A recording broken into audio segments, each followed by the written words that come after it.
Sayın izleyiciler, değerli kardeşlerim, Murat TV'den hayırlı akşamlar. Yeni bir tefsir dersimizle yine huzurunuzdayız. Program konuğumuz değerli üstadımız, hocamız Burhanettin Dağ hocadır. Bu dersimizde de geçen dersimizde işlediğimiz Ayetel Kürsi konusuna devam edeceğiz. Hocam, hoş geldiniz. Selamun Aleyküm, hoş bulduk. Ben de kendi adıma izleyicileri, dinleyicilerimizi sevgiyle, saygıyla, hürmetle selamlıyorum.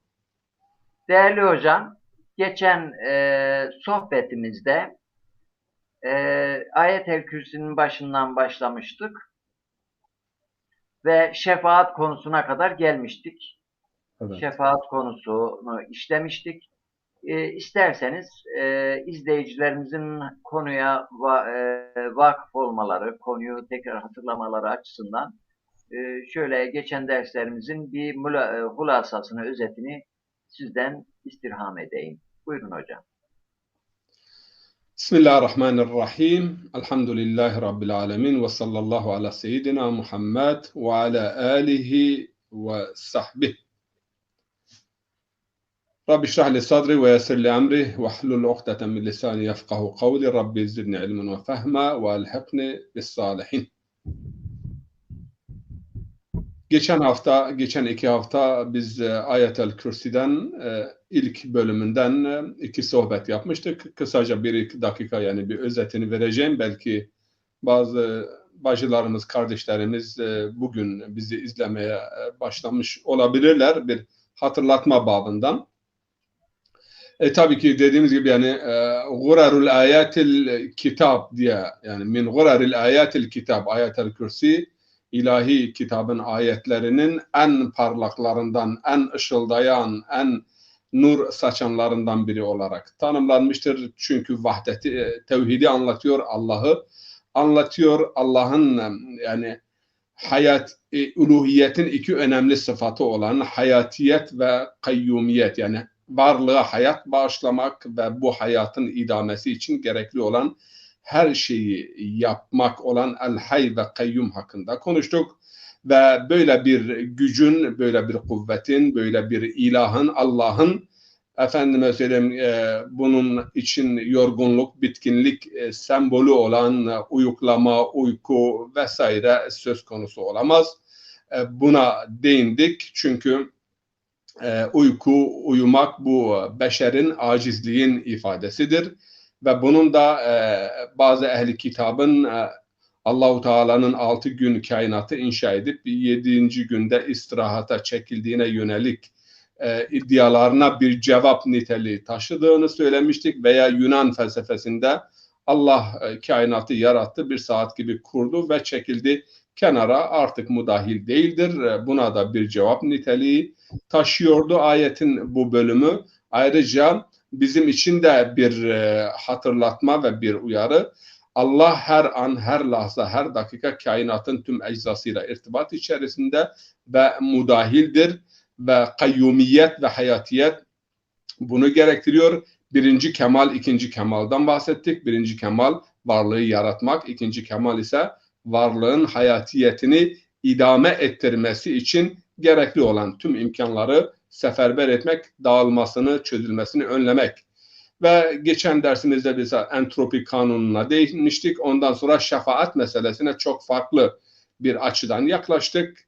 Ve buradaki şefaatin birinci anlamda, birinci manada bildiğimiz gibi kıyamet günündeki teşri anlamındaki şefaat olmadığını, çünkü Allahu Teala kainatın işleyişinden bahsediyor. Yerlerin, göklerin onun gücü, kudretiyle çalıştığından, hareket ettiğinden bahsediyor ve buradaki bazı esbaptan ve sebeplerden bahsediyor. Bu sebepler de Allah'ın izni olmadan ve bilgisi olmadan hiçbir iş yapmadıklarını kısaca bu konuya değinmiştik. Birinci derecede buradaki şefaat ve izin meselesinin varlıktaki sebep ve esbabın işleyişi ve Allahu Teala'nın emri ve izni dairesinde melekler vardır, ruh vardır. Yani bazı güçler, kuvvetler vardır ki Arapların tabiriyle semmu maşiyetum, yani nasıl adlandırılıyorsanız, çünkü farklı dillerde, farklı şekillerde bu adlandırma var. Melek denilir, akılcıklar denilir, akli güçler denilir. Yani bütün bunların işleyişi Allah'ın emri ve iradesiyle gerçekleşiyor. Birinci anlamdaki şefaat odur. İkinci anlamda kıyamet gününde, eğer o anlamda da ele alırsak ki biraz yani bu ayetin sıbak ve siyakına baktığımız zaman uzak bir ihtimal, ama bunu da nazar itibara alırsak yani hem teşrii ve hem de tekvini, yani hem tabiattaki ve hem de kanundaki şefaatin Allah'ın izniyle olduğunu, bu izin meselesinin bugün biraz daha bunu aşmaya çalışacağız inşallah. Hocam tam yerine geldiniz. Burada ben tekvini ve teşrii şefaat dediniz. Evet. Bu iki kavram biraz daha açar mısınız? Yani tekvin dediğimizde varlıkta bir örnek vereyim. Mesela Kur'an-ı Kerim'den bazı ayetlerden örnek vereyim. Araf suresinde bir ayet-i kerime var. Yüce Allah şöyle buyurmaktadır. وَالْبَلَدُ الطَّيِّبِ يَخْرُجُ نَبَاتُهُ بِإِذْنِ رَبِّهِ وَالَّتِي خَبُسَ لَا يَخْرُجُ مِنْ إِلَّا نَكِدًا. Güzel olan bir topraktan, güzel olan bir araziden, tabi bu toprak daha ikinci, üçüncü anlamda iyi insan da telakki edilmiştir. Yani iyi bir topraktan Allah'ın izniyle güzel bir mahsul çıkar. Mahsul topraktan çıkıyor. Burada toprak o mahsul için bir vesile teşkil ediyor. Dikkat ederseniz tekvini, yani toprak, yağmur, bu bulut, bunlar el ele veriyorlar bu sebepler ve bu sebeplerin el ele verip de bir işin oluşmasına sebebiyet vermesi şefaat olarak adlandırılıyor. Çünkü biz şefaat kelimesinin geçen dersimizde 4-5 anlamını ifade etmiştik. Ve bir başka örnek size vereyim. Teşriden Allah-u Teala insanlara 3 çeşit, yani Şura suresinde de beyan edildiği üzere 3 şekilde Allah vahiy gönderiyor peygamberlerine. Bir, yani bir melek vasıtasıyla veya perde arkasında bir ses işiterek veya direkt hiçbir vasıta olmaksızın, bakın dikkat edin, hiçbir vasıta olmaksızın peygamberin kalbine vahyini ilka ediyor. Yani kalbe nazil ediyor. Hiçbir aracı, hiçbir vasıta olmadan.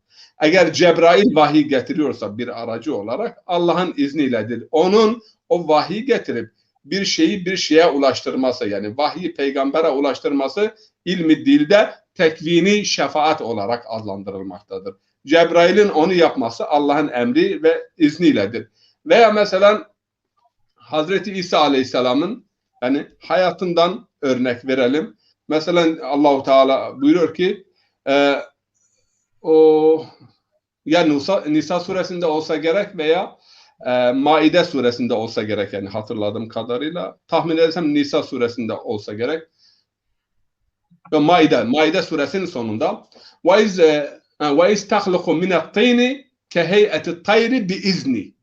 Yani sen mesela bir kuş figürü yapıyorsun çamurdan, ama benim iznimle فَتَنْفُخُ fiha فَتَكُونَ طَيْرًا بِإِذْنِ. Sen ona üfürüyorsun ve yine bu benim iznimle. Daha ileri gidiyor. وَتُحْيِ الْمَوْتَى بِإِذْنِ. Okay. Daha başka şeyde sen cüzzamları, efendime söyleyeyim, hasta olanları şifa veriyorsun biizni. Burada bu izin şefaat meselesinde hem tekvini hem de teşrii. Önemli olan Allah'ın izniyle bunların olmasıdır. Yoksa hem tekvinde aracı vardır hem de teşride aracı vardır.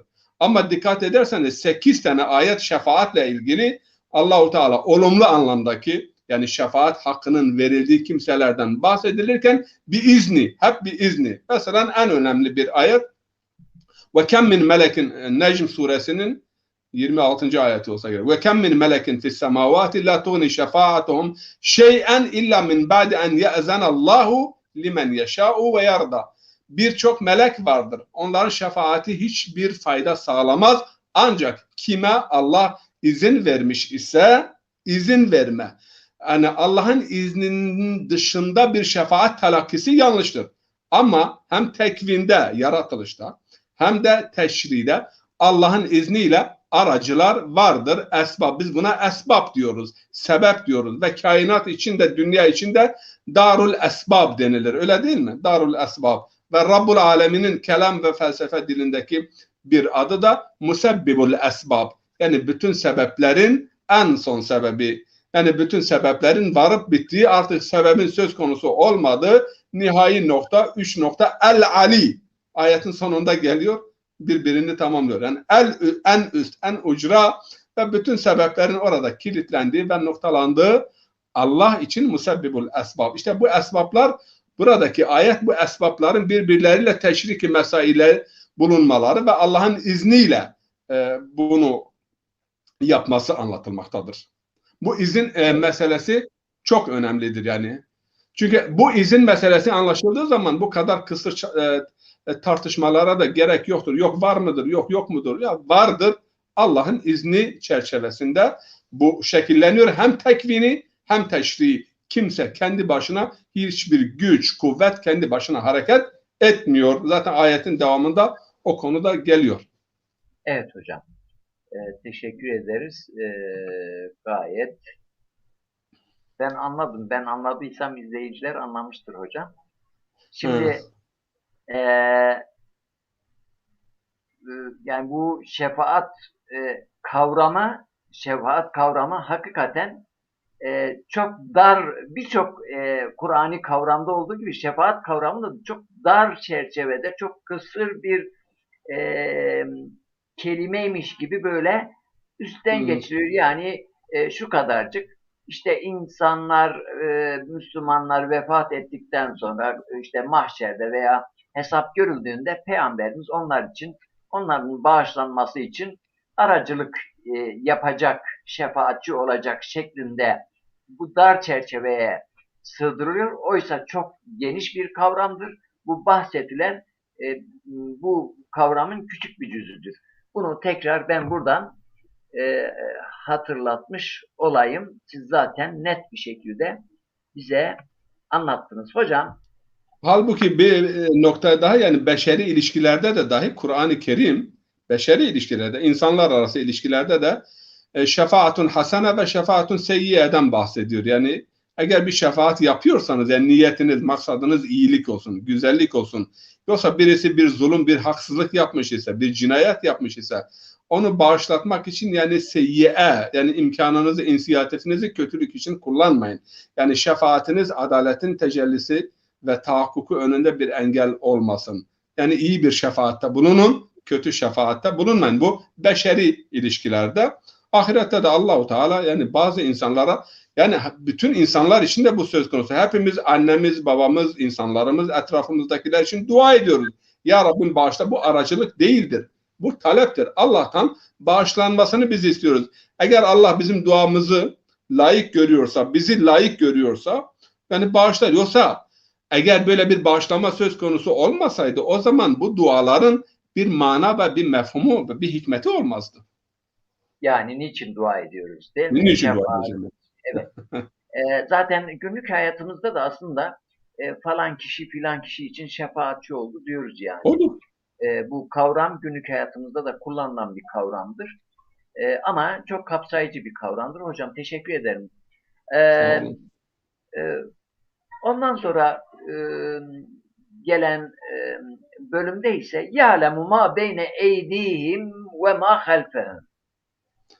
Bu oraya geliyorum, evet. Oraya ama gitmeden önce hocam, geçen hafta Zazaca bölümde bir noktaya dikkat ettik ki bu Türkçe'de onu unuttuk, anlatamadık. Dedik ki yani bu Ayet-el Kürsi'nin her namazdan sonra okunmasının hikmeti nedir? Zazaca biz bunu izah ettik ama Türkçe konuşmamızda biz bunu izah Evet, edemedik. ben bu soruyu ben not etmiştim geçen haftadan. Yani konunun bitiminde, konunun sonunda ve huvel aliyyul azim dedikten sonra bu soruyu yöneltecektim. İsterseniz burada siz nasıl arzu ederseniz aynı soruyu buyurun hocam. söz Orada sizde. şimdi bugün yani bu Allahu Teala'nın zaten sonunda El Ali geliyor yani yüce, üstün ama bu bazı insanlarda, günümüz insanında da o zamanki insanlarda da yani ulaşılmayan bir Tanrı anlayışı vardı. Var, Allah vardır, yaratmıştır ama uzaktır. Yani biz ona ulaşamayız. Onun için işte bu aracılar filan yani ittihaz ediliyordu putlar ve benzeri li yukarribuna ileyhi zulfa. Yani bir parça olsun bizi o uzak olana yaklaştırsın. Böyle bir tasarım vardı, böyle bir tasavvur vardı, bir uluhiyet tasavvuru, ilah tasavvuru. Ayet-el Kürsi bu tasavvuru kırıyor. Yani sizi yaratan, sizin hayatınızla ilgilenen, varlığınızı devam ettirmek için her an nefes almanız gerekiyor. Bu nefesi size temin eden Rab uzak değildir. Ali'dir ama diğer taraftan akrabu ileykum min hablil verid. Yani bu şah damarınıza da size daha yakındır. Veya yahulu beynel mer'i ve kalbi. Yani kişiyle kalbi arasındaki dönüşümlere dahi yani kalbin dönüşlerine dahi müdahil olan bir ilah anlayışı, bir Rab veya bir yaratıcı. Bu açıdan baktığımız zaman mesela Cevşenül Kebir'de güzel bir dua var. Ya men fi uluvuhi karib ve ya men fi dunuvuhi ali. Yani yüceliğinde yüceliğinde ve üstünlüğünde sonsuz olan eşi benzeri olmayan mutlak ama aynı zamanda yüce ve üstün olmasıyla birlikte yakın olan veya yakın ve aynı zamanda aşkın olan yani duyularla veya gözle görülmeyecek şekilde üstün olan bunu Kur'an-ı Kerim bize hatırlatmakta. İkinci bir husus da Allahu Teala'nın her şeyi her an için görüp gördüğünü, onun için işte uyku veya uyuklama veya yorgunluk veya gaflet veya bitkinlik söz konusu değildir. Mesela İbrahim suresinde ayet-i kerimede geçiyor. Bismillahirrahmanirrahim. Ve la tahsabannallaha gafilen amma yaf'alu zalimin innema yuakhiruhum fi yevmin ev li yevmin teşhasu fihil absar muhti'ine muqni'i rusim ve la yertaddu ileyhi tarfuhum ve efidatuhum hava ve devam ediyor. Yani İbrahim suresinin son sayfasında Allah'ı zalimlerin yaptıklarından dolayı Allah'ı zalimlerin yaptıklarından gafil zannetmeyin. Allah görüyor ancak belli bir süreye erteliyor. Hangi güne? Yani korkudan, hayretten, gözlerin göz hadikasından fırladığı, bakışların durduğu, nefeslerin tutulduğu ve insanların yani bir hayret ve şaşkınlık içinde kaldığı o güne, o günün şiddetine tabi vurgu yapılıyor. O güne erteliyor ama gafil değildir. Bunun için her namazdan sonra yani biz Ayet-el Kürsi'yi okuduğumuzda hem dualarımızı dile getiriyoruz hem de o yakınlık bize yani hissettiriliyor. Bizimledir, bizimle birliktedir. Eynema kuntum fehuve ma'akum. Nerede olursanız olun o sizinledir, sizinle. Ma min necva selasetin illa huve rabi'uhum ve la khamsetin illa huve sadisuhum ve la adna min zalike ve la ekser illa huve ma'ahum eynema yekunu. Yani 3 kişi olsa dördüncü odur. 4 kişi olsa fısıldaysalar necvaları işitiyor. Ve 4, 5. 5, 6. az olsun çok olsun yani o sizinle birliktedir. Ve bu ilah tasarımı Ayetül Kürsi'de yani tasavvuru bize veriliyor ve bunun kalplerimizde, gönüllerimizde ve kalplerin derinliğinde kökleşmesi, yer etmesi için her an her namazdan sonra bunu okumakla efendime söyleyeyim yani bu hissi ve bu duyguyu elde edelim. Yalnız değiliz. O sürekli olarak bizimledir. Ve huve ma'akum. Evet. Öyleyse ya'lemu ma beyne eydihim ve ma halfehum. Burada yani Burada ne anlatmak? onların Hocam, önlerin evet hocam özür dilerim. Ben buyurun. hep ihmal ediyorum. Kusura kalmayın. İzleyicilerimize burada böyle bir mesaj yazıyorlar. Hayırlı akşamlar diliyorlar. Kazım Kıyatçı Bey'in mesajı var. Süleyman Bey'in mesajı var. Cumali Bey'in mesajları var. Bizi izliyorlar. Biz de buradan ve aleykümselam diyoruz. Buradan kucak dolusu selamlar, muhabbetler gönderiyoruz. Evet hocam, bu araya girmiş oldun, kusura kalmayın. Buyurun. Tabii ya'lemu ma beyne eydihim ve ma halfahum. Onların, ama bu onların kimler olduğu belirtilmemiştir. Onların önlerinde ve arkalarında, kelime kelime tercüme yaptığımız zaman önlerinde ve arkalarında olup bitenleri bilir. Birinci mana. İkinci mana, geçmişleri ve geleceklerinde olup bitenleri bilir. Üçüncü mana, şahit yani ve gayba dair. Okay? Gayb yani onlar için bilinmeyen ama şahit onların gördükleri, yani hepsini bilir. Dördüncü mana, onların algılarıyla idrak edebileceklerini de bilir, idrak edemediklerini de bilir. Bütün bu bilgiler Allah'ın nezdindedir.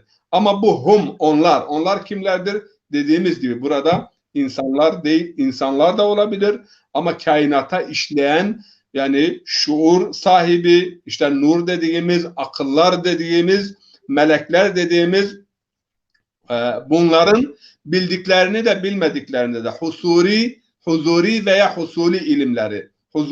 Husuli de bu da bir ilmi kavramdır. Yani bu insanlar için daha fazla geçerli olan bir kavram. İnsanın bu dünyaya gelirken beraberinde bir takım yani donanımlarla gelmesi için huzuri bilgi deniliyor. Mesela bir insan hangi çocuk olursa olsun bu dünyaya geldiğinde yemeği ağzına götürür, kulağına götürmez. Yani bir takım bilgilerle donanıyor, donanmıştır. Buna huzuri denilir. Husuli bilgi ise daha sonra elde edilen bilgidir. Yani burada ön, arka veya geçmiş, gelecek, şehadet alemi, gayb alemi, algılanabilen, algılanamayan bütün bilgiler onun yanındadır. O bütün her şeye vakıftır. Yani ayet-i kerimede deniliyor, Zümer suresi 24. ayet-i kerimede, Bismillahirrahmanirrahim. Kulillahümme malikel mulk, fatiras semavati vel ard, alimel gaybi ve şehade, ente ta'lemu ente tahkumu beyne ibadike fîmâ kânû fîhî yahtelifun. Kulillahümme fatiras semavati vel ard, alimel gaybi ve şehade, ente tahkumu beyne ibadike fîmâ kânû fîhî yahtelifun. Yani söyle ey Allah'ım, yani her şeyi bir plan ve programla yaratan. Burada fatır demek, yani her şeye bir program yükleyerek yaratan Allah ve gaybı ve şehadeti bilen, kulların arasında ihtilaf ettiği konularda son kararı, nihai hükmü veren sensin. Yani burada şehadet alemi ve gayb aleminin alimi Allah'tır. Geçmişinde geleceğinin alimi Allah'tır. Algılanan, algılanmayan bütün bilgilerin yani kaynağı, efendime söyleyeyim, mahzeni Allah'ındır. Allah her şeyi biliyor. Ama insanların bilgisi, zaten ayetin devamı, cümlenin devamı bu cümleyi açıklayıcı bir niteliktedir. Ya'lemu ma beyne eydihim ve ma halfahum ve la yuhituna bi şey'in min ilmi. Ancak onlar onun ilminden bir şeye sahip değiller. Bir paya sahip değiller. İlla ve la yuhituna bi şey'in min ilmi illa bima yeşâ. Ancak Allah'ın istediği. İlla bima şâ. İlla bima şâ. Yani Allah'ın istediği, o meşiyeti ilahinin taalluk ettiğinin dışında. Yani bir ilim verilmişse kendi hakkında, zatı hakkında, gayb hakkında, ayet-i kerime buyuruyor ki وَلَا يَعْلَمُ الْغَيْبَ اِلَّا اللّٰهِ اِنَّمَا الْغَيْبُ عِنْدَ اللّٰهِ. Yani gayb tamamen Allah'ın nezdindedir. Ancak Cin suresinin sondan 3. ayetinde Allah-u Teala buyuruyor ki bu gaybın bilgisini kullarından, elçilerinden seçtiklerine bir parça verir. Meleğin de bilgisi, yani bilgi sahibi olan tüm insanların bilgileri Allah'ın meşiyeti dahilinde, iradesi dahilinde gerçekleşiyor. Zalike fadlullah yu'tihi men yeşâ vallahu zul fadlil azim. Biliyorsunuz ki niye peygamberlik peygambere verildi, niye vahiy peygambere geldi diye çok itirazlar oldu. Yu'til hikmete men yeşâ. Okay? Hikmeti, ilmi, anlayışı, idrakı istediğine verir veya isteyene verir. وَمَنْ يُؤْتَ الْحِكْمَ فَقَدْ اُوْتِيَ خَيْرًا كَثِيرًا. Kime bir bilgi de verilmiş ise büyük bir büyük bir lütufa mazhar olmuştur. Veya ennel fadla biyedillah yu'tihi men yeşâ.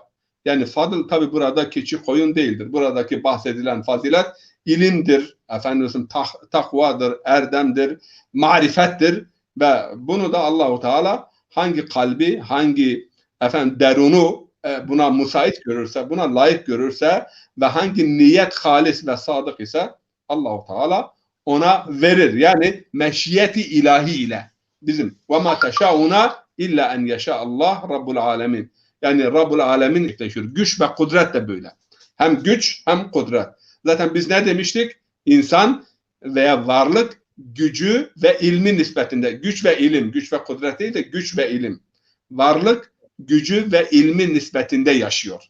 Ne kadar biliyorsan, ne kadar agah isen o oranda, ne kadar güçlüysen o oranda yaşıyorsun. O oranda hayattan payını alıyorsun. Onun için insanoğlu diğer mahlukata göre hayattan daha büyük bir pay alıyor. Çünkü gücü ve ilmi nispeten daha fazladır. Yani düşünüyorsam varım mantığına geliyoruz.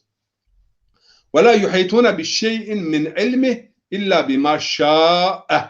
Yani Allah-u Teala'nın istediğinin iradesinin ve meşiyetinin taalluk ettiğinin dışında varlığın gayb alemiyle ilgili veya varlığın hakikatiyle ilgili ve bilhassa da Allah-u Teala'nın zatı ile ilgili. Çünkü bu ayet-i kerime bize Allah'ı tanıtıyor, tevhidi tanıtıyor ve Allah'ı tanıtıyor. O bilgiyi ancak onun meşiyetiyle, bize bildirdiği kadarıyla biz buna vakıf olabiliriz. Ama kainatın işleyişine gelince onlarda da bir bilgi. Meleklerin, mesela biz geçen sohbetimizde 10 grup melekten aşağı yukarı yani bahsettik, ilgili ayetleri okuduk. Onların hepsi ilimle donanmış. Zaten melek ilim ve akıldan ibarettir. Ama o ilim ve akıl da, çünkü o hum zamiri onlar, yani onların da Allahu Teala'nın meşiyeti ve iradesi, Mikail'in ilmi, Cebrail'in ilmi, diğer meleklerin, İsrafil'in hepsinin Allahu Teala'nın ilmi ve meşiyeti dahilinde cereyan ettiği ve şekil bulduğunu ayet bize hatırlatıyor ve bize anlatıyor. Evet hocam. Şimdi yine özellikle edebi sanatlardan işte teşbih, istiare vesaireden fazla bilgisi olmayan insanların düştüğü bir hata var. Bazı teşbihler var. Bunu gerçek anlamıyla yapıyorlar. Anlam vermeye çalışıyorlar. Burada bir ayet daha geliyor. Sanırım burada da aynı şey var. Anlamda güçlük çıkıyor. Vesi'a kursiyuhus semavati vel ard. Oraya geldik. Yani onun gücü, kuvveti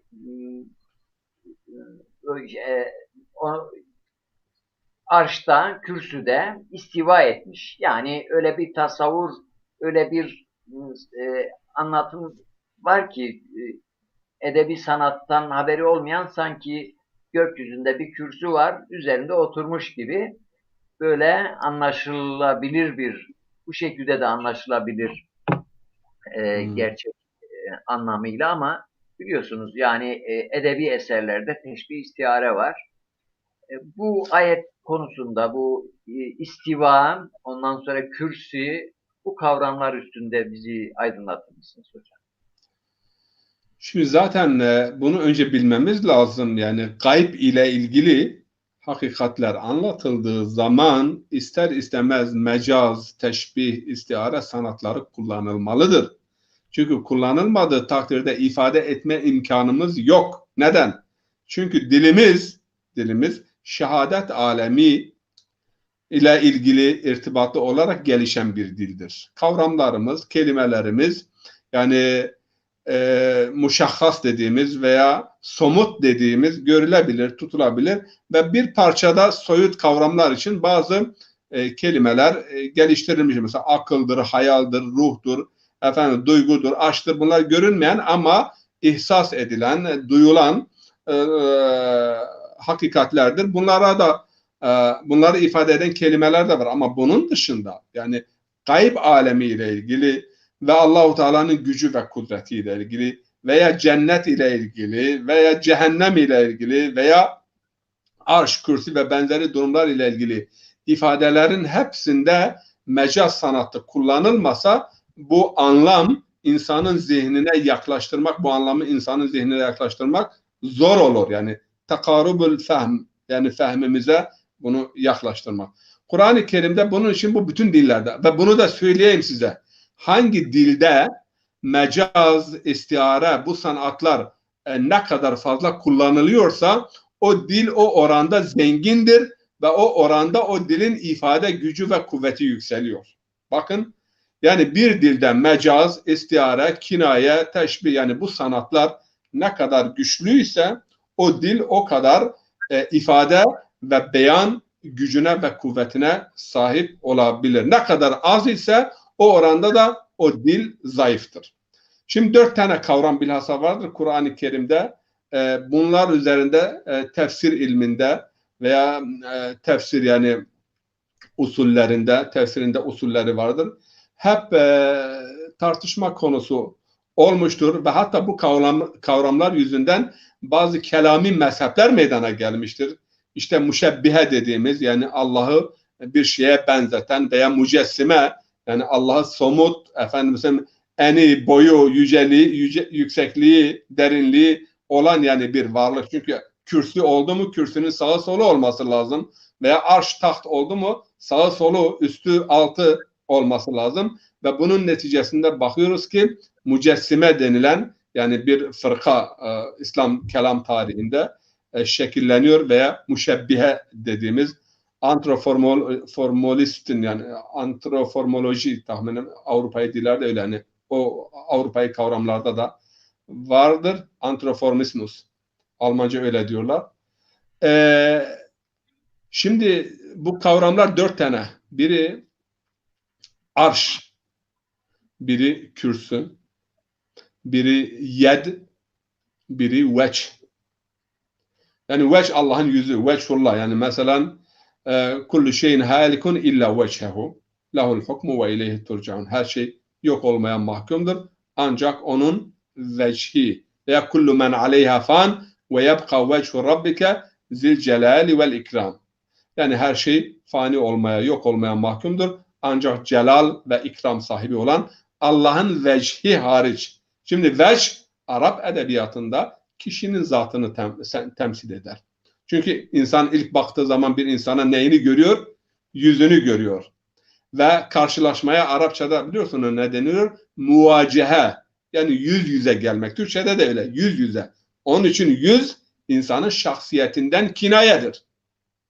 Allah'ın yüzünden bahsedildiği zaman Allah'ın zatı demektir. Veya yed. Allah'ın yedi. Mesela yedullahi mebsutatan veya yedullahi mağlula. Yahudiler Allah'ın iki eli efendime söyleyeyim elleri tutulmuştur veya elleri kapalıdır. Yok hayır elleri açıktır. Yani bu el aslında güç ve kuvveti ifade eder. Size bir örnek daha vereyim bakın. Biz bir şeyi pekiştirmek için ne diyoruz? Hangi kelimeyi kullanıyoruz? Bütün Türkçe'de de var, Arapça'da da var. Teyit. Öyle değil mi? Teyit. Evet, Teyit evet. ne demektir? Bir işi pekiştirmek, bir işi güçlendirmek. Ben bunu teyit ediyorum, doğruluyorum. Nereden geliyor? Eyd. El. Eyyede yüeyyidir teyit. Yed de aynı kökten geliyor. Yani güç ve kuvvet, güç ve kuvvet aleti. El güç ve kuvvet aleti olarak. Yani Allahu Teala mesela diyor ki inna halaknaha bi eydin ve inna lemusiun yani gökleri, semavatı biz yarattık gücümüzle. Eydin. Şimdi o eydi almışlar kendi elimle, kendi gücümle veya Hazreti Eyyub için mesela ve Eyyubu zil eyd yani güç sahibi olan Eyyub. Yoksa el sahibi olan zaten insanın eli vardır.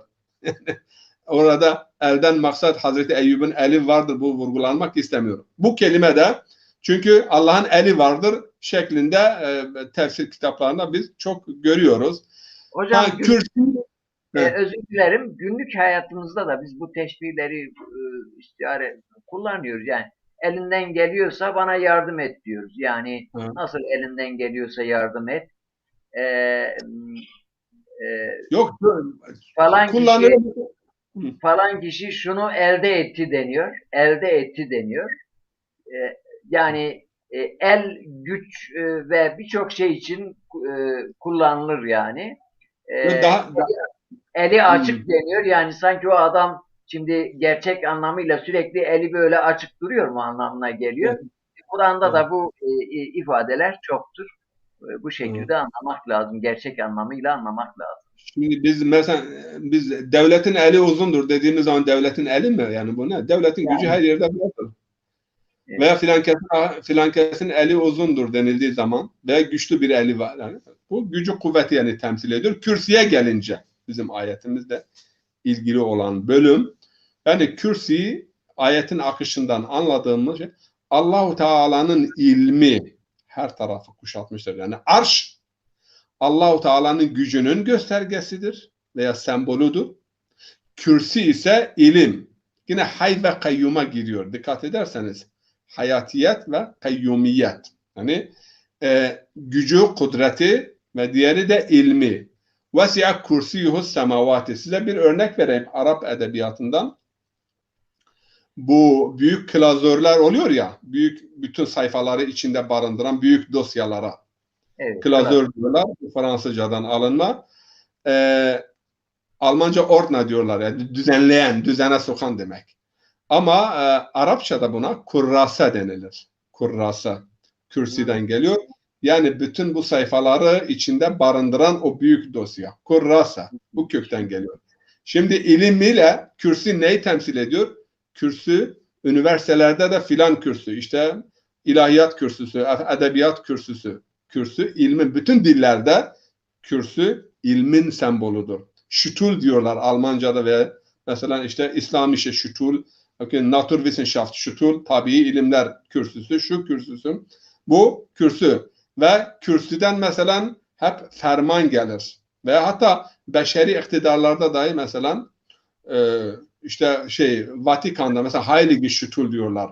Vatikan'dan eğer bir fetva çıkmış ise mukaddes kürsüden yani o bilgi gelmiştir. Fazla üzerinde tartışılmaması gerekir. Allahu Teala'nın yani ilmi ve ilminin her şeyi kuşatmış olduğu hakikati burada bize vurgulanıyor ve bütün dünya dillerinde dediğimiz gibi kürsü hem iktidar anlamında da taht anlamında alırsak kudreti gösteriyor, gücü gösteriyor. İlim anlamında alırsak ki bugün en fazla kürsü dünya dillerinde, edebiyatlarında kürsü kelimesi kullanıldığı zaman yani ilmi sembolize ediyor. Vesi'a kursiyuhus semavati vel ard.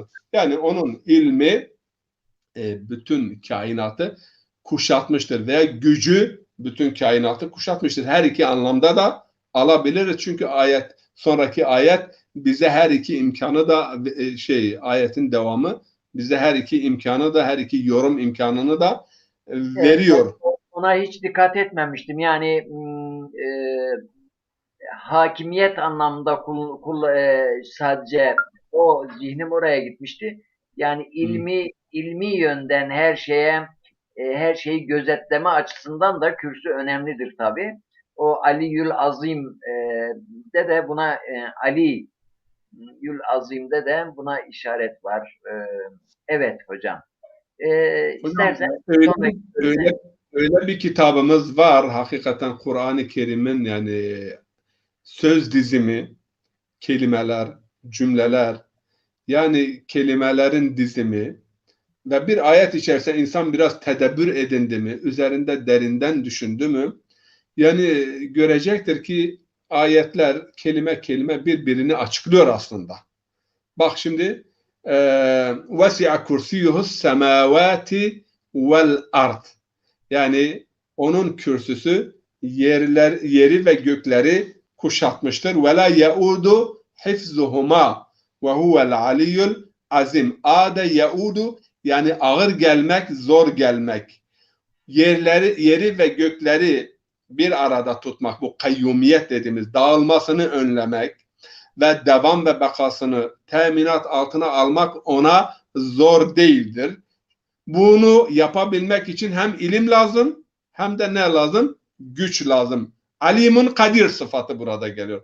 ve huve alimun kadir. Yani hem ilim sahibidir hem de güç ve kuvvet sahibidir. Ve kürsiyi bu ayetin, bu cümlenin penceresinden baktığımız zaman kürsi Allahu Teala'nın ilim ve gücü, kudretini ve ilmini sembolize eden bir kavram, bir ifadedir. Allah bizi buna, yani anlamamıza kolaylık sağlamak için bu kelimeyi, bu ifadeyi kullanmıştır.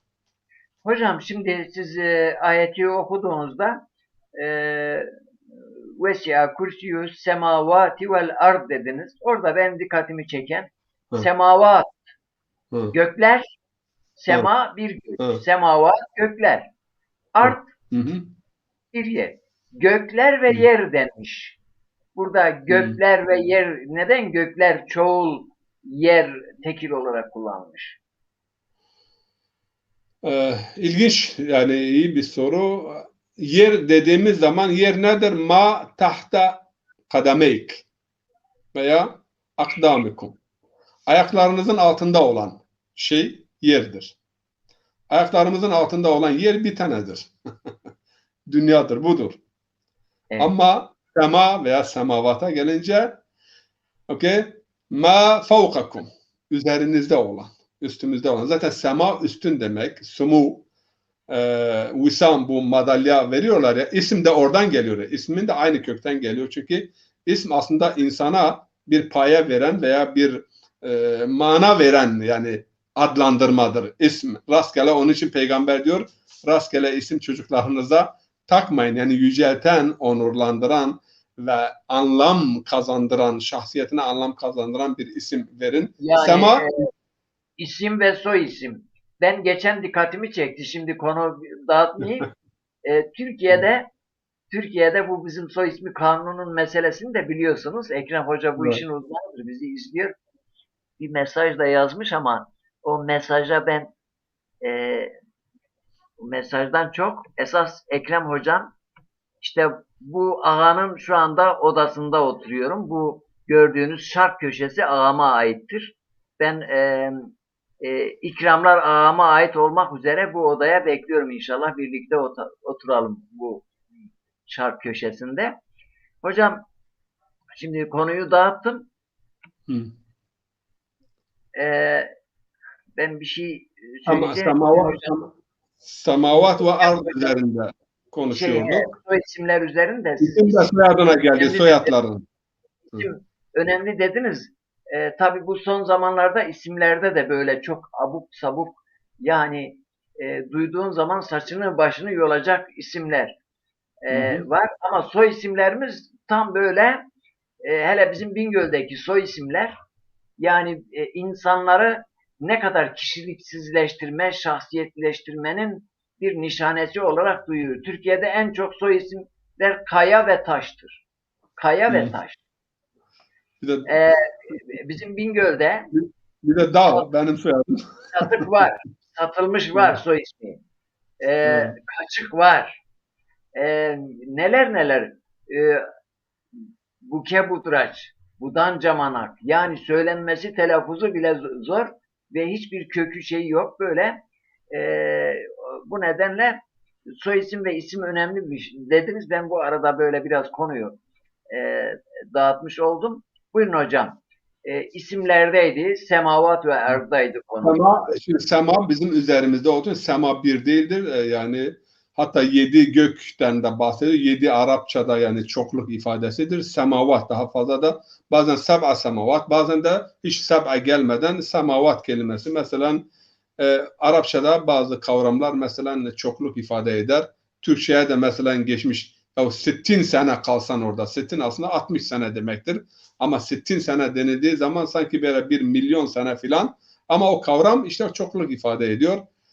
Seb'a, seb'in de Arapçada çokluk ifadesi, ama semavatın birçok olduğu ve geçen o şefaat bahsini konuşurken, yani esbab anlamında şefaat konusunu konuşurken İmam Ali'den de ben bir rivayet Nehcül Belaga'dan nakletmiştir. Yani fetaka beyne semavatil ula ve mela'ahunne bil melaiketi atvara. Yani o yüce semaları yardı Rab ve onların arasını grup meleklerle doldurdu. İstidatlar diyelim, akıllar diyelim, melek diyelim ama Kur'an-ı Kerim'deki ifade veya dini metinlerimizdeki melektir. Zaten melek güç ve kudret ifadesi, gücü ve kudreti ifade ediyor demiştim ben. Mesela kalp için de melekül cism denilir. Yani cismi, vücudu ayakta tutan melek anlamında. Semavat çoktur. Zaten bugün ilimde yani binlerce galaksinin, milyonlarca galaksinin de semavatın olduğundan ve İmam Ali de sema-u dünya demiyor. Semavatil ula. Yani o yüce, üstün semavatların birçoğun yani yarıp milyarlarca yani artık sayısı sonsuz bilemediğimiz meleklerle doldurmuştur ve bu işleyiş bu şekilde devam ediyor. Evet hocam. Ve la yeudu hifzuhuma ve huvel aliyyul azim diyorum. Ben ondan sonra bir sorum kalıyor. Neden her namazdan sonra Ayet-el Kürsi'yi okuyacağız? Onu sona bırakmıştık. Onu cevaplandırdık. Evet ama tekrar surenin sonunda yani böyle bir hulasa yani neden her namazdan sonra ve sık sık bu Ayet-el Kürsi'yi okuyoruz? Neden bu yani ayetin anlamı tefekkür edildikten sonra bu ayetin bizim sık sık hatırlamamız gerektiği konusunda da fikir vermiş oluyor. Evet buyurun hocam. Zamanımız ne kadar? Çünkü El-Ali vel-Azim yani bunu izah etmemiz en azından bir 10-15 dakika zaman alır. Evet zamanımız. Şimdiye kadar 48 dakikalık bir yayın yapmış olmuşuz. O zaman bu biraz da El-Ali üzerinde duralım. Ve huvel aliyyul azim. Yani evet. Başta Allah-u Teala'nın iki sıfatı geldi. Sonda da iki sıfatla kapatıyor. Allah-u Teala'nın iki ismi. Bu iki isim de çok önemli ama burada bir noktayı ben hatırlatayım. O ve la yaudu hifsuhuma yani yerin ve göklerin muhafazası Allah-u Teala'ya zor gelmez. Ona müşkil ve ağır gelmez. Neden? Çünkü Allah-u Teala'nın bir sıfatı vasi'dir. Mesela vasi'un alim, vasi'un habir. Yani sonsuz, yani geniş bir ilmi var, geniş bir kudreti vardır, sonsuz bir gücü ve kudreti vardır. Sonsuz güç, kudret ve ilim sahibi bu vasi birçok sıfatla geliyor. Yani Kur'an-ı Kerim'de ve bunun için mesela Lokman suresinde Allah-u Teala buyuruyor ki ma halkukum ve la ba'sukum illa kenefsin vahide. Yani bütün varlığın, bütün insanların yaratılması bir insanın yaratılışı gibidir. Yani halkı ve tekrar onun ihya edilmesi. Bu da nedir? Yani vasi'un kadir, vasi'un alim, ilmi sonsuzdur, geniştir ve el-ali kelimesine gelelim. Ve huve, yine o, Allah, o hayat olan, nefes olan el-aliyyul azim. El-alidir. El-ali sadece Allah için kullanılır. Ali manası yani yüksek, üstün ama el-ali anlamında Allah için kullanıldığı zaman efendime söyleyeyim bu sonsuz üstün, sonsuz yüce olan, mutlak üstün, aşkın yani tahayyüllerimizle, aklımızla künhünü ve yüceliğini idrak edemeyeceğimiz bir şekilde yüksek ve üstün olan kelime. Bu hatta Türkçe'ye de kelime geçmiş ulu cami denilir, ulu dağlar denilir. Aslında bu aladan geliyor yani. Ulu olmuş ulu, ayın, hilalin müşahede edildiği dağlar için işte ulu dağlar. Cuma namazlarının kılındığı yani büyük minaresi olduğundan dolayı o camilere de ulu yani yüksek olan, büyük olan cami anlamında kullanılmış. Bu bizim Zazaca'ya da geçmiş. Mesela Ülya, Ülya, yukarı, Ülya, köy köyün adamı. Bizim bir hemşerimiz Nihat Hoca ben Zazaca'da diyordum yani işte Humav Cuarin sen ya bu Cuarin hep kullanıyor. Kur'an'da Cuarin yani Allah için yüce anlamında 3 tane isim vardı. Bir tane de değil. Bak biri Ali'dir, El-Ali. Biri El-A'la, üstünün üstünü. Biri de El-Mutaal. Yine yani yüce olan, üstün olan 3 tane yani yüce anlamda. Cuarinun ve cuarin. Yani bu üç anlamı Zazaca tercüme ettiğimiz zaman geliyor.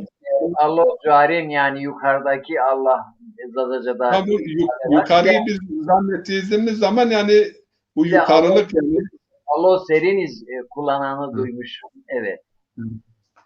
İn o şeyden bir ifade var yani Divan-ı Şems'e in bulendi suye aklı can, yani bu yücelik yani mekansal yücelik değildir. Bu akıl ve idrak anlamından idrak edip etmiyor. Yoksa Allah-u Teala gücüyle, kuvvetiyle bizimle birliktedir. El-Ali dediğimiz gibi Kur'an-ı Kerim'de yani mübalağalı ismi fail olarak hem ismi faildir hem ismi mef'uldur. Çok ulu olan, çok yüce olan veya çok ululanan, çok yüceltilen anlamında da Kur'an-ı Kerim'de 11 defa geçiyor. 8 defa Allah için Aliyul Azim, Aliyun Kebir, Semi'un, Aliyun Azim, Aliyun Kebir ve bir başka sıfatla daha kullanılıyor. Daha fazla Mekke'de yani bu Ali sıfatı Mekki ayetlerde 5-6 defa Mekki ayetlerde geçiyor. Çünkü Mekke'de onların o ilah tasavvurunu düzeltmek veya yanlış ilah tasavvurunu bertaraf etmek için El-Ali kelimesi Kur'an içinde kullanılıyor. Kur'an'da kitabın mesela Allah-u Teala buyuruyor ki Hamim suresinde olsa gerek Hamim vel kitabul mubin inna cealnahu Kur'anen Arabiyyen leallekum ta'qilun ve innehu ledeyne le'aliyyun azim ev le'aliyyun kerim şeklinde ayeti kerimede bahsediliyor. Kur'an'ın da bir sıfatı Ali'dir. Yani, ama Ali, El-Ali değildir. Ve peygamberlerine de bu sıfat verilmiştir. Hazreti İbrahim, Hazreti İsmail onlar anlatılırken onların da yüce ve üstün peygamberler olduklarından bahsedilmiştir. Ve innallaha ve ennallaha bima ta'maluna habir. Mesela Aliyun habir. Zalike bi ennallaha huvel hak ve innema yed'un min dunihi ve innema yed'un min dunihil batıl ve innallahu huvel aliyyul kebir. Yani büyüktür ve yücedir. Ve bunun dışında bir de El-Azim yani El-Ali hakkında söylenecek çok söz vardır. Çünkü çok ayeti kerime vardır. Ama zamanımız kısıtlı olduğu için ben El-Azim kelimesiyle ilgili de bir iki cümle söyleyip de bunu noktalayayım. Ve innehu fi ummil kitab ledeyne le'aliyyun hakim. Ayeti düzeltelim. Ve innehu fi ummil kitab yani Kur'an-ı Kerim için o ana kaynakta. Ana kaynak nedir? Burada da yine bir hatırlatmada bulunalım. Ana kaynaktan hem tekvini kanunlar çıkıyor hem teşrii kanunlar çıkıyor. Çünkü Kur'an-ı Kerim birçok yerde o ana kaynağı ve kainatın ilminin işleyişinin o ana kaynaktan yani merkezden idare edildiği hem teşri hem vahiy ve hem de kainatın sevk ve idaresiyle ilgili kanunların o bulunduğu kitap, o kitap Ummul Kitap. O kitapta hikmet vardır, o kitapta ilim vardır. Her şey o kitapta mahfuzdur. Dediğimiz gibi aynı yerden vahiy ve tabiat kanunları geliyor ve peygamberleri Ali, kitaba Ali kendisi El-Ali'dir. Bunu da anlattıktan sonra El-Azim ismi hakkında bir iki cümleyle efendime söyleyeyim noktalayalım dersimizi. Çünkü zaman az kaldı ama çok söylenecek dediğim gibi bahs vardı. El-Azim, büyük demek, sonsuz büyük. Zazaca'da biz diyoruz ya iki kelime var. Biri pil, biri gırd. Yani burada pil anlamında, tamam mı? Çok büyük, çok yüce, eşsiz büyük, eşsiz yüce. Hatta vücudun mesela bu büyük kemiklerine de Arapçada ne diyorlar? Azm denilir.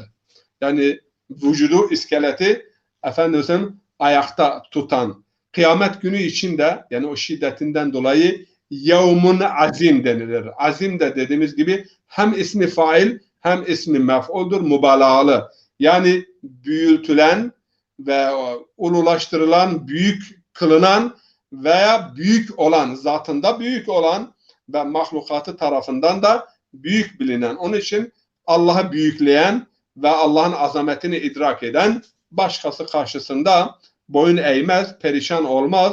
Onun önünde eğilen, başkasının önünde, başkasının azameti önünde eğilmez. Azim kelimesi Kur'an-ı Kerim'de birçok anlamda kullanılmıştır. Mesela yevmun azim deniliyor. Yani kıyamet günü için. Veya fevzun azim, büyük kurtuluş, büyük mükafat için, yani o büyük mükafat açıklanmamış. Yani cennetin üstünde. Bazen cennet nimeti anlatılıyor ama ondan sonra fevzun azimden bahsediyor. Kur'an-ı Kerim içinde Kur'an'ın mesela وَلَقَدْ آتَيْنَكَ سَبْعًا مِنَ الْمَسَانِي وَالْقُرْآنِ الْعَظِيمِ, sana 7 tane tekrarlanan ayeti verdik, yani Fatiha suresi ve Kur'an-ı Azim. Bu da neyi gösteriyor? Fatiha Kur'an'ın özetidir. Kur'an-ı Azim, yani El-Azim sıfatını Allah kendi kelamına ve kendi sözüne vermiştir. Hakikaten Kur'an-ı Kerim büyüktür, azimdir ve Kur'an-ı Kerim alidir de aynı zamanda, üstündür. Bütün söylemlerin üstündedir. Efendim hiçbir söz onun üstüne geçemez. Efendim bütün ilahi sözlerin de üstündedir, muheymindir. Maide suresinde anlatıldığı gibi 48. surede muheyminun aleyh.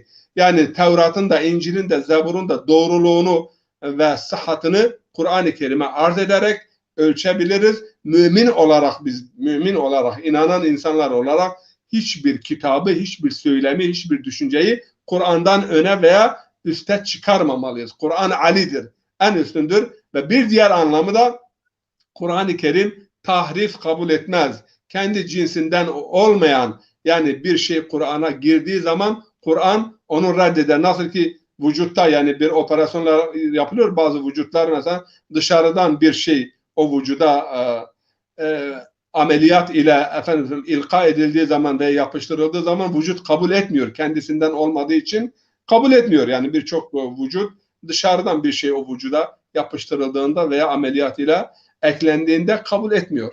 Kur'an-ı Kerim de alidir. Yani kendisinden düşük olan bir lafız ona tahmil edildiği zaman veya mesela tahrif, teşebbüs, bunu kabul etmeyen bir niteliğe sahiptir. Aynı zamanda Kur'an-ı Kerim'de azim olarak da tanımlanmıştır. Allah-u Teala kendi 3 veya 4 sıfatını hatırladığım kadarıyla, belki daha fazla olabilir, Kur'an'a vermiştir. Bir, Ali sıfatını vermiştir. İkincisi, Mecid sıfatını vermiştir. Üçüncüsü, Kerim, kavlun kerim. Allah kerimdir ama Kur'an'da kerimdir.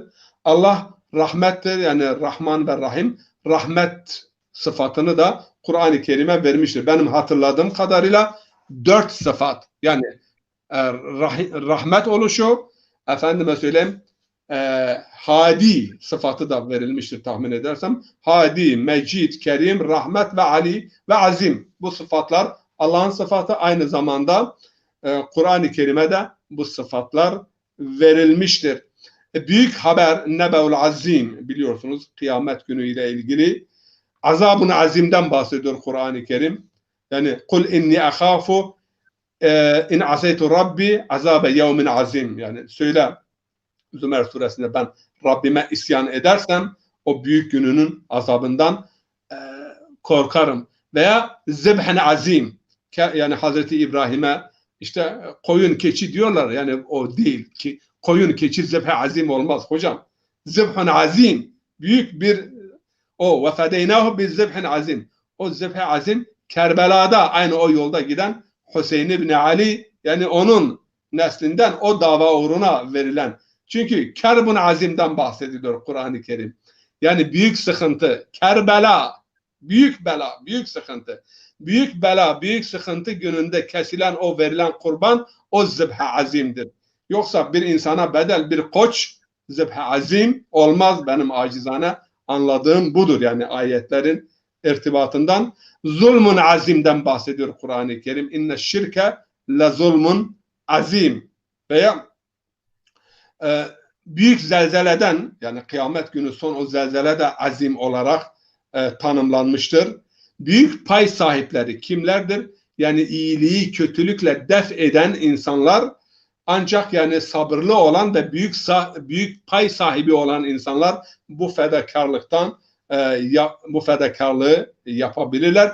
Allah'ın adına yemin etmek biliyorsun Allah'ın adı kasamun azim büyük bir yemindir. Eğer insan o yemini çiğnerse bunu bilmesi lazım. Allah'ın lütfu da lütfun azim olarak tanımlanmıştır ve bu vesileyle Yüce Mevla'dan yani o lütfu azim ve fevzu azim dairesine bizleri almasını temenni ediyoruz. Allah kalplerimizi Kur'an ayetleriyle, İslam'ın öğretileriyle aydınlatsın ve bir an olsun bizi kendi halimizle baş başa bırakmasın. Eğer izleyicilerden herhangi bir soru var ise soruları alalım. Eğer soru yok ise bahsimizi burada noktalarız. Eğer sizden bir soru varsa onu da alabiliriz. Yine bir ibham, bir belirsizlik kalmış ise bu ayet ile ilgili. Çünkü ayetel kürsi, kürsiyül ayattır. Allah'a anlatıyor. Ekleme ve ilavede eğer biliyorsak bir şey yapalım bunu. İzleyicilerimizden, dinleyicilerimizden bir soru var mı? Buyurun. Üç oturumda yani 3 derste biz ayetel kürsinin anlamı üzerinde durduk. Elbette izleyicilerimiz şunu bilmelidirler ki ayetel kürsinin üzerinde her okuduğumuzda tekrar üzerinde bunlar bizim düşündüklerimiz üzerindeki hocamın derin çalışmalarının sonuçlarıdır. Ama ayetel kürsi sürekli okunup sürekli üzerinde düşünülmesi gereken Kur'an-ı Kerim'de Cenab-ı Hakk'ın yüceliğini en güzel bir şekilde anlatan bir ayettir. Tekrar hatırlatmış olalım. Biz ayetel kürsi konusundan sonra hocam ayetel kürsiden sonra hangi sureye veya ayete geleceğiz? Bu konuda bize bir ipucu verebilir misiniz? Program bitirirken. Ben pazar günü zaten bu aynı dersi Zazaca yapacağımızı hatırlatalım. Pazartesi günü hocam müsaitseniz pazartesi günü.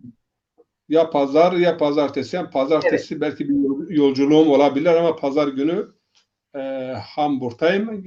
Haber veririm ben inşallah. Evet.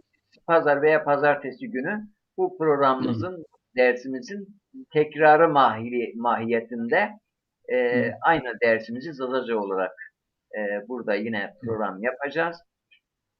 Evet hocam, çok teşekkür ederim. Dilinize sağlık. Son bir kelimeyle bitireyim ben. İmam Ali'den yani bu Kur'an'ın uluvu ile ilgili, Kur'an'ın yüceliği ile ilgili diyor ki Kur'an Ali'dir, yücedir. El Ali değil, El Ali Allah'tır. Kur'an Ali'dir, yücedir. Alim olan ise başka bir sözü bu sözün üzerine geçirmeyen ve önüne geçirmeyen insan alimdir. Böylece bu ifadeyle biz burada noktalıyoruz. Eyvallah. Kur'an'ın üzerine başka söz geçirmeyen. Kardeşimiz hocam fiili sıfatlar ne demektir diye bir soru sormuş. Evet. Fiili sıfatlar yani Allahu Teala'nın kainattaki tasarrufatı ile ilgili fiillerine, eylemlerine fiili sıfatlar denilir. Örneğin size Allah için mesela Razzak deniliyor. Razzak yani rızk veren. Bu rızk veren nasıl rızkını veriyor? Yağmur yağdırıyor, toprak vardır. Ondan sonra güneş ile, bulut ile yani bu sebepleri dediğimiz gibi bir araya getiriyor. Ama işte bu rızkı vermesi, bu rızık bir eylemdir. Bu rızık vermesi, bu onun fiiliyatına delalet etmektedir. Razzak ama. Alim ama mesela bilgi sahibidir. Tamam mı? O sıfatıdır. Yani sıfatı zaten müteşebbihe bil fiil, zatında olan ve sürekli kendisiyle birlikte olan. Ama o sıfatlarının eyleme geçmesi daha açık bir ifadeyle Allah-u Teala'nın sıfatlarının eylem şekline geçmesi, bir iş, bir oluş, mesela Halık diyoruz yani yaratan, yani hallakiyet, tamam mı? Bir eylemdir, bir rezzakiyet, rızık veren, yani veya mesela öldüren, dirilten, yuhyi, yumit, tamam mı? Öldürüyor, diriltiyor. Bu iş, bu oluş, bu eylemleri Allah ile irtibat içerisinde bildiren sıfatlar, efendime söyleyeyim, fiili sıfatlardır. Bunu da hatırlatayım. Çok yani bu geniş bir bahis, geniş bir konudur. Bazı mezhepler tarihte olmuştur. Demiş ki Allah-u Teala Kur'an-ı Kerim'de kendisini nasıl tanımlıyorsa o Razzaktır, o Rahim'dir. Yani bu zati, efendime söyleyeyim, sıfatı veya efendime söyleyeyim, fiili sıfatları, zati sıfatları, subuti sıfatları gibi bu tasnifi fazla olumlu karşılamayan görüşlerden olmuştur.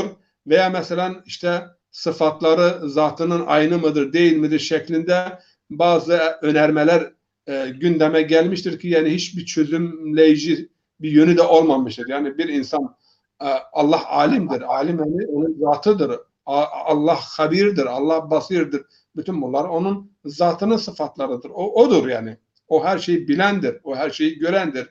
Biliyorsunuz ki bu zati, subuti, efendim, efali bu tasnifatlar yapılmıştır ama bu kardeşimizin sorusuna Allah'ın yaratışını yedirmesini, öldürmesini, ihya etmesini, diriltmesini ifade eden tüm sıfatlar Allah-u Teala'nın fiili sıfatları olarak tanımlanmıştır. Teşekkür ederim hocam. İzleyicilerimize, bize mesaj yazan tüm izleyicilerimize buradan hürmetlerimizi, saygılarımızı iletiyoruz. Çok teşekkür ediyoruz. Tekrar şunu hatırlatalım. Programımız Facebook, YouTube, Twitter ve Periskop üzerinden aynı anda canlı olarak yayınlanıyor. Programlarımızı paylaşarak daha çok haberdar olmayan kardeşlerimize de ulaşmamıza yardımcı olabilirsiniz. YouTube kanalımıza abone olarak canlı yayınlarımızdan anında haberdar olabilirsiniz.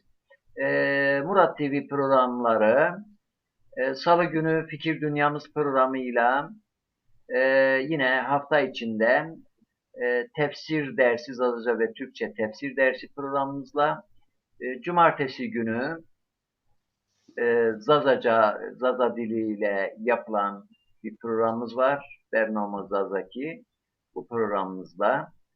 Pazar günü de kimi zaman yerel gündem, Bingöl Genç ilçesindeki yerel gündemle ilgili konularda program şu anda yapıyoruz.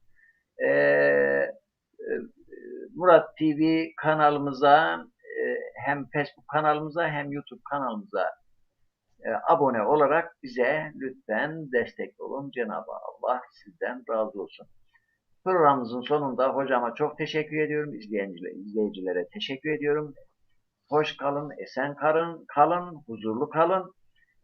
Dünyamız barış dünyası olsun diyoruz. Temennimiz budur, duamız budur. Esselamu Aleyküm ve Rahmetullahi ve Berekatuhu.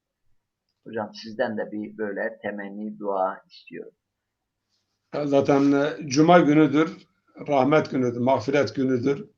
Allah-u Teala Cuma gününde bazı esintilerinin olduğunu söylüyor ve bu esintilerin elde edilmesi için fırsatı ganimet olarak bilmemizi bizden istiyor. Yani Cuma günlerinde ve ömrünüzde bazı esintiler, bazı ilahi nafhalar vardır. Kendinizi bu nafhalara amade eyleyin, hazır olun. Bunlardan istifade etmeyi, bunları bize nasip etmesini biz Yüce Mevla'dan diliyoruz. Dediğimiz gibi kalplerimiz, içimiz, derunumuz Kur'an'ın nuruyla, ışığıyla aydınlansın ve geçmişlerimize de Allah rahmet eylesin, hastalarımıza da şifa. Bir sonraki dersimiz inşallah Fatiha suresi olacaktır. Kur'an'ın hulasası, özü olan Fatiha'dan başlayacağız inşallah. Ve ben de tüm izleyicilerimizi tekrar yani Allah'ın rahmetiyle, bereket dilekleriyle selamlıyorum. Yani mutlu ve mesut olun dünyada ve ahirette. Evet hocam, teşekkür ediyorum. Hayırlı geceler. Allah'a emanet olun. Esselamu Aleyküm ve Rahmetullahi ve Berekatuhu.